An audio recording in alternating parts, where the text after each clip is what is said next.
Hi everyone, Peter Liciaga here, and decided to come live. It's just about 12 o'clock, it's a little bit before 12. Just finished at the gym. My car is fogging up here from the sweat. Had a great workout.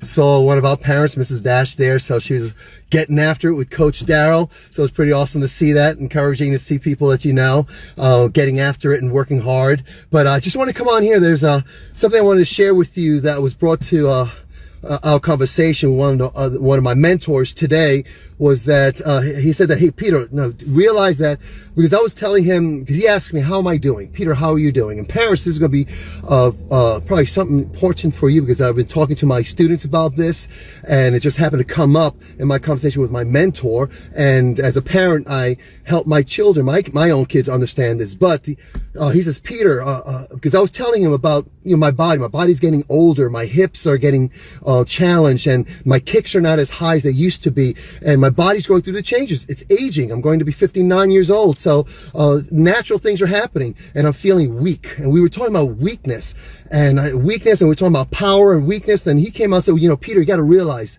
there's power in your weakness.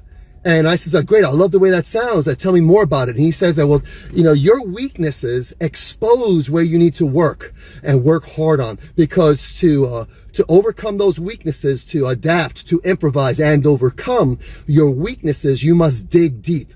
Physically, mentally, emotionally, spiritually, you have to dig deep and go into those places where you have resources that are going to help you overcome those obstacles, that obstacle of weakness. And he says, when you do that, on the other side of that journey of your weakness, doesn't mean that that weakness is going to become a strength, nor is that weakness going to go away, but your journey to overcome and that weakness is going to empower you, is going to build you up mentally, emotionally, physically, and spiritually. So there's power in that weakness. Now, accept the weakness, embrace the weakness, know that there's power in your weakness, but don't accept it in a sense. You say, you know what, I have this weakness, but I'm just not going to sit back and let it happen. I'm going to fight, and I'm going to fight what I call a good fight, a great fight, become a warrior. Not like this, even though this is what I teach. I teach martial arts. I teach how to bust heads, break arms and legs. It's not about that. It's about being ready for that battle that you're going to be confronted in life, mentally, emotionally, spiritually, and yes, maybe every once in a blue moon, physically. And the physical challenges, the fight's going to be when you're exhausted, you're tired, but you still need to get what you need to get done.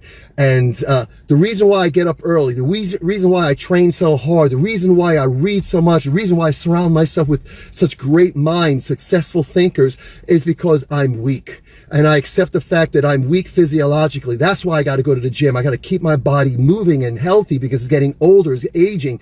I need to keep my strength. So I need to strengthen. Why? Because I know I'm weak.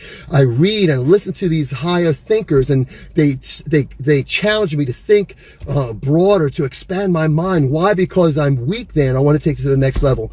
And also me emotionally, I read, I study, I meditate, I do my prayers, I make sure that I stay on track to keeping my emotions in check. Why? Because I'm weak there. I can lose my temper, I can lose my anger, I can get frustrated very easily, and I don't want that to happen because I'm weak there. I know this.